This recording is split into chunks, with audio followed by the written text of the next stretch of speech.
Good morning friends. दोस्तों, पिछले video में हम लोग देखे थे एनसीईआरटी क्लास 5 के लेसन 5 तक। आज हम लोग लेसन 6 स्टार्ट करने वाले हैं। तो चलिए दोस्तों शुरू करते हैं। लेसन 6 है बूंद बूंद दरिया दरिया। बूंद मतलब होता है पानी का एक छोटा सा बूंद, और दरिया मतलब होता है क्या, नदी तालाब को दरिया बोलते हैं। तो चलिए दोस्तों इसको शुरू करते हैं। इसका शीर्षक हो गया कौन, बूंद बूंद दरिया दरिया। धड़सी सर। धड़सी सर क्या होता है, यहाँ पे देखिए। धड़सी एक राजा थे जिनका नाम था धड़सी, और सर मने होता है सरोवर, मतलब झरना तालाब, इसको बोलते हैं सर। यह धड़सी सर पूरा इनका नाम है। एक क्या है, एक प्रकार का जलाशय होता था, इसके बारे में जानते हैं। यह 9 तालाबों का एक समूह होता था। धड़सी सर क्या होता था, यह 9 तालाबों का एक समूह होता था, जिसे जैसलमेर के राजा जिसे जैसलमेर के राजा धड़सी ने बनवाया था। यहाँ पे धड़सी के नाम पे ही धड़सी सर रखा गया है। ठीक है। जब एक तालाब भर जाता तो पानी बहकर दूसरे तालाब में चला जाता था। क्या, जब एक तालाब भर जाता था तो पानी भर के दूसरे में जाता था, और दूसरा जब भरता था तो तीसरे में जाता था। ठीक है। और जब इस प्रकार लगातार वही कंटिन्यूअस चलते रहता था। अब तीसरा भरा तो चौथा में गया। चौथा मतलब पानी को इकट्ठा करने के लिए एक धड़सी सर एक तालाब के रूप में तैयार किया गया है, ताकि कभी फ्यूचर में अकाल पड़ जाए तो फिर इसका इस्तेमाल किया जा सके। आगे देखिए, बारिश से झील की खुशी कहाँ मनाते हैं। देखिए, बारिश से झील भरने की खुशी। बारिश होता है तो देखते हैं सभी नदी तालाब सब भर जाते हैं, तो इसका खुशी होता था।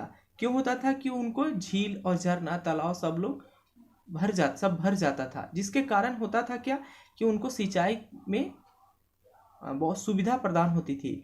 तो इसके लिए वहाँ के लोग खुशी मनाते थे। तो कहाँ मनाते थे, तो उत्तराखंड के लोग इसके लिए बहुत खुशी मनाते थे। कहाँ, उत्तराखंड के लोग। क्यों, तो बारिश से जब उनका झील जब भर जाता था तो वो लोग खुशी मनाते थे। उत्तराखंड के लोग खुशी मनाते थे झील भरने पे। अब आगे देखिए, अगला क्वेश्चन है, कुआं सूख जाने का क्या कारण है।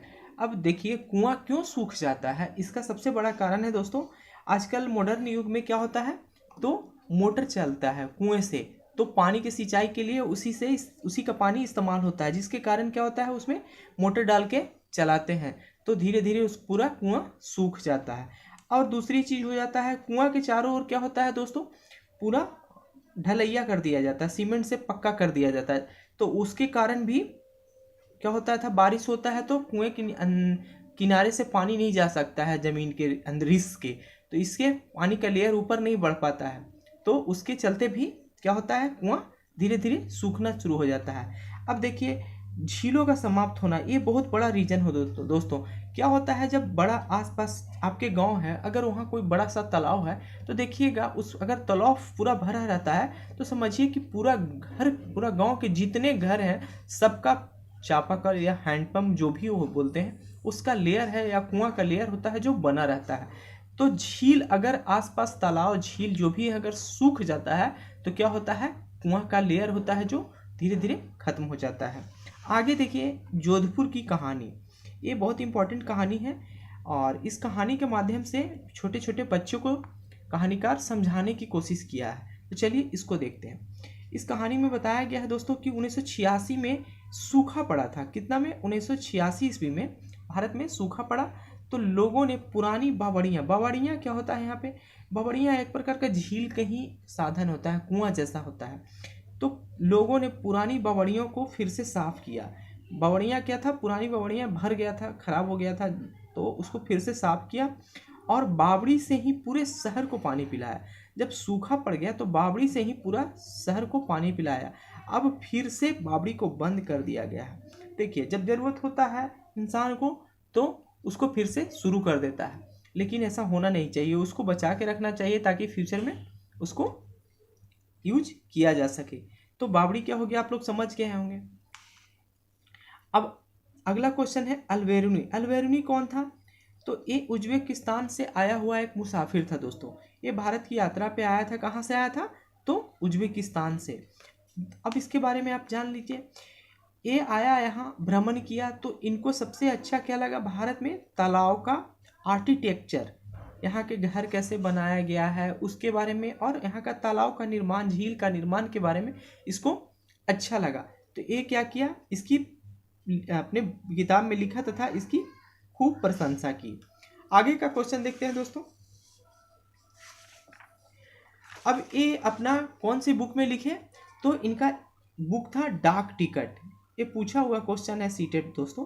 तो इनका किताब का नाम क्या था, डाक टिकट बुक का नाम था। उसी में इन्होंने अपनी प्रशंसा भारत के बारे में खूब प्रशंसा की है कि वहाँ के तालाब तथा वहाँ का आर्किटेक्ट यानी घर का जो नक्शा बनाते हैं हम लोग वास्तुकार विधि से, उसका वर्णन इन्होंने खूब किया था। और ये किताब कब छपी थी डाक टिकट, तो 1973 में छपी थी। ठीक है, अब आगे लेसन 7 देखते हैं दोस्तों। इसका शीर्षक है पानी का प्रयोग। जो दोस्त इस चैनल पे नए हैं उनसे रिक्वेस्ट है कि प्लीज़ इस चैनल को सब्सक्राइब कर लें तथा इस वीडियो को जितना हो सके उतना शेयर करें तथा लाइक करें। अगर दोस्तों आप हमें सजेशन देना चाहते हैं तो आप हमें कमेंट बॉक्स में सजेशन भी दे सकते हैं। चलिए दोस्तों लेसन 7 स्टार्ट करते हैं। लेसन 7 हो गया, इसका शीर्षक है पानी का प्रयोग। अब इस लेसन के माध्यम से बताया गया है छोटे छोटे बच्चों को कि पानी कैसा होता है, उसकी बचाव कैसी होती है, उसमें क्या होता है, और इसमें कुछ डांडी यात्रा के बारे में भी वर्णन किया गया था। अब इसको देखते हैं।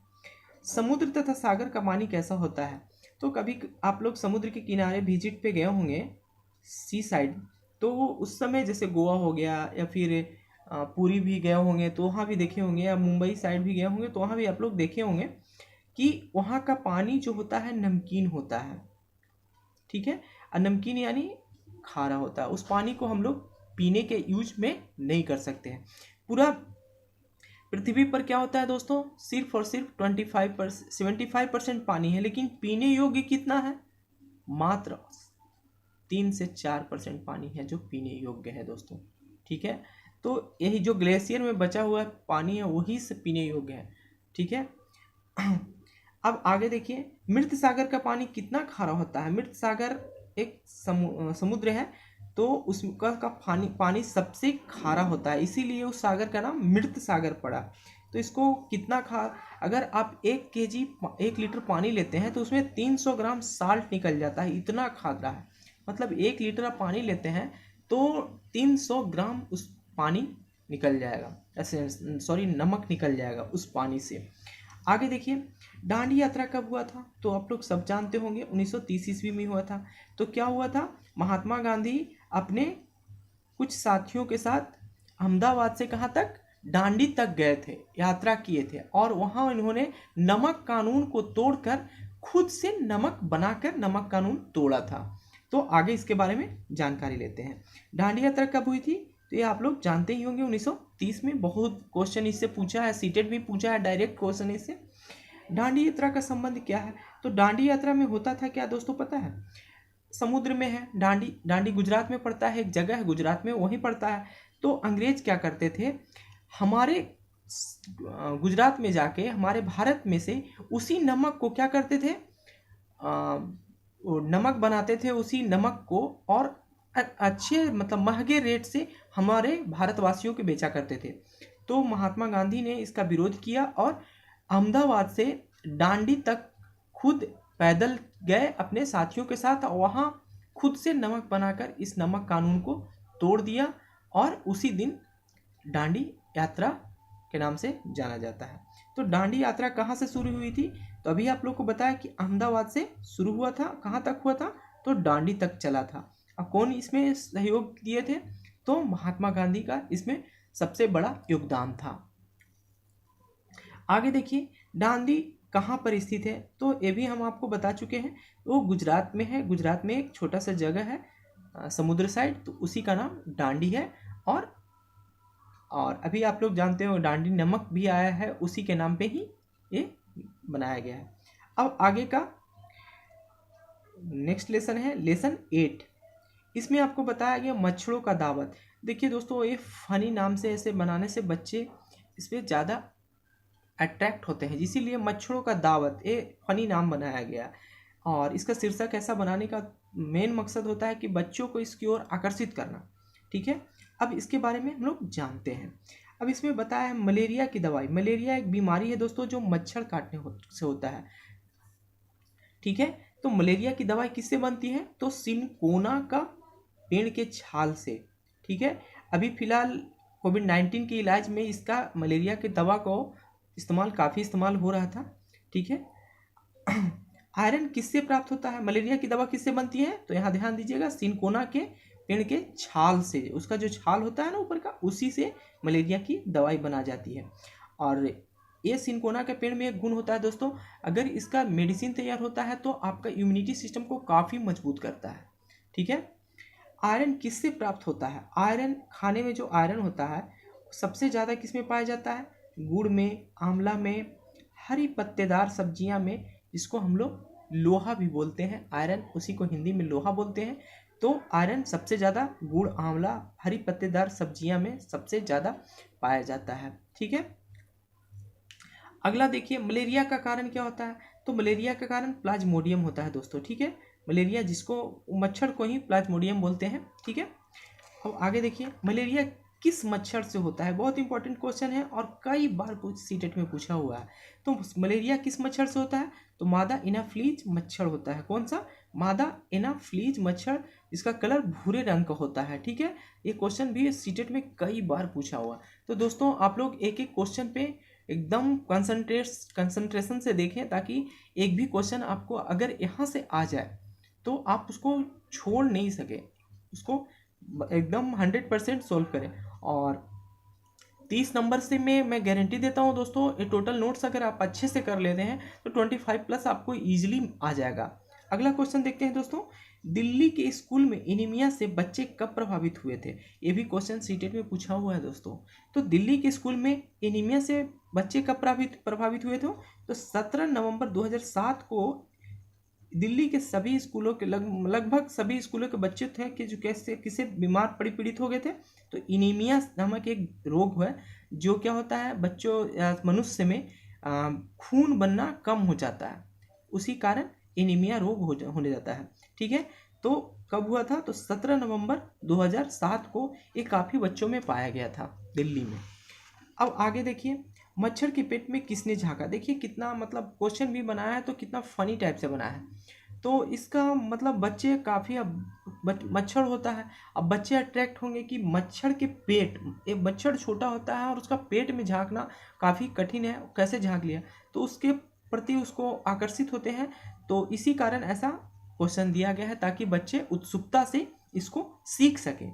तो इसका मतलब है कि रोनाल्ड रॉस ने क्या किया था, उसकी मच्छर का क्या किया था, परीक्षण किया था, और उसी के बारे में क्वेश्चन बना दिया कि पेट में किसने झांका। तो मच्छर के पेट में किसने झांका, ठीक है। तो कौन झांका था, यानी उसका परीक्षण कौन किया था मच्छर के? तो रोनाल्ड रॉस ने किया था। कौन? रोनाल्ड रॉस ने मच्छर के मतलब पूरा उसके बारे में रिसर्च किया था, उसके बारे में जानकारी इकट्ठा किए थे। अब आगे का क्वेश्चन देखते हैं दोस्तों हम लोग।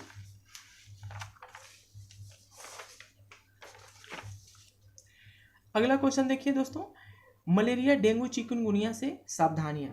अब देखिए, मलेरिया हो गया, ये भी मच्छर से होने वाला बीमारी है। डेंगू का आप लोग भी नाम सुने होंगे, इससे प्लेटलेट की कमी आ जाती है। चिकनगुनिया में भी प्लेटलेट गिर जाता है, और जिसके कारण अगर आपका शरीर में ब्लड जमना शुरू हो जाता है। आपके शरीर में अगर प्लेटलेट है तो आपका शरीर कभी मतलब प्लेटलेट की संख्या कितना होता है? 4 से 5 लाख एक मनुष्य में होता है, स्वस्थ मनुष्य में। लेकिन अगर आपको डेंगू, चिकनगुनिया हो जाता है तो आपके प्लेटलेट की संख्या धीरे धीरे डिक्रीज करना शुरू कर देगा। तो इसी के कारण होता है, क्यों? क्योंकि ये डेंगू और चिकनगुनिया मच्छर के कारण होता है, और इसी मच्छर के कारण आपका प्लेटलेट धीरे धीरे गिरना शुरू कर देता है। अब देखते हैं कि क्यों होता है डेंगू, चिकनगुनिया और मलेरिया। आसपास पानी जमा ना होने दें, ये सब सावधानियां हैं, इसको आप लोग बेहतर तरीके से जानें। और जो दोस्त इस चैनल पे नए हैं उनसे रिक्वेस्ट है कि प्लीज़ इस चैनल को सब्सक्राइब कर लें, ताकि आगे आने वाला जितना भी वीडियो है आपको मिलता रहेगा, उसका नोटिफिकेशन मिलता रहे। और दोस्तों आपसे हम्बली रिक्वेस्ट है कि प्लीज़ इस चैनल को ज़्यादा से ज़्यादा शेयर करें और लाइक ज़रूर करें। अब अगला देखिए, इसका सावधानियाँ क्या है? पानी के बर्तन को साफ रखें। अगर किसी बर्तन में आप पानी रखते हैं तो उसको अच्छे से साफ करें, उसको क्या करें, डिटर्जेंट से साफ करें और हर हफ्ते कम से कम उसको धूप में सुखाएं। ऐसा नहीं कि आज पानी भरे और फिर अगले दिन उसमें पानी डाल दिए साफ करके। तो अगर ऐसा कंटिन्यू करते रहते हैं तो कम से कम एक वीक बाद उसको अच्छे से सूखने के लिए रख दें, ताकि उस पर जर्म हो जाता है दोस्तों। पानी रखते रखते उसमें उसके लेयर पे एक जर्म का लेयर तैयार कर लेता है। इसी को अगर धूप में रखते हैं तो जर्म सब मर जाता है। अब आगे देखिए, मच्छरदानी का इस्तेमाल करने के लिए बोलता है। तो मच्छरदानी का जनरली सभी लोग इस्तेमाल करते ही हैं, लेकिन फिर भी अगर मलेरिया, डेंगू, चिकनगुनिया से बचना है तो क्या करना होगा? आपको मच्छरदानी का इस्तेमाल करना होगा। अब गड्ढों के पानी में मिट्टी का तेल छिड़के। अब ऐसा मिट्टी का तेल छिड़कने का सबसे बड़ा रीज़न होता है दोस्तों कि उसका जो लार्वा होता है, जो मच्छर जब छोटा छोटा बच्चा जन्म देता है वो उड़ नहीं पाता है, और जब किरासन तेल दे देते हैं तो उसका पृष्ठ तनाव कम हो जाता है। किसका? किरासन तेल का पृष्ठ तनाव कम होता है, जिसके कारण क्या होता है, ये पानी पे एक लेयर बना देता है, और जो लेयर तैयार करता है तो लार्वा होता है जो पानी में डूब के मर जाता है। तो गड्ढों में मिट्टी का तेल छिड़कने, किरासन तेल छिड़कने का सबसे बड़ा रीज़न यही है कि उसका लार्वा होता है जो पानी में डूब जाता है। क्यों डूबता है, ये भी क्वेश्चन आपसे पूछ सकता है कि मिट्टी का तेल छिड़कते हैं तो क्यों छिड़कते हैं? तो उसका रीज़न यही है कि मिट्टी का तेल का पृष्ठ तनाव बहुत कम होता है और ये पानी के ऊपर एक लेयर तैयार करता है, और जो मच्छर का लार्वा है वो पानी में डूब के मर जाता है। और जो दोस्त इस चैनल पे नए हैं वो प्लीज़ इस चैनल को सब्सक्राइब करें, आप लोग से रिक्वेस्ट है, और इस वीडियो को ज़्यादा से ज़्यादा शेयर करें और लाइक ज़रूर करें। आप हमें अगर कोई सजेशन देना चाहते हैं तो आप हमें कमेंट बॉक्स में कमेंट कर सकते हैं। जो कमेंट करें, आपको पॉजिटिव कमेंट भी करना है तो भी कर सकते हैं, निगेटिव कमेंट भी करना है तो भी कर सकते हैं। अगर ये वीडियो आपको अच्छा लगा है तो आप कमेंट ज़रूर करें और सब्सक्राइब ज़रूर करें। धन्यवाद दोस्तों।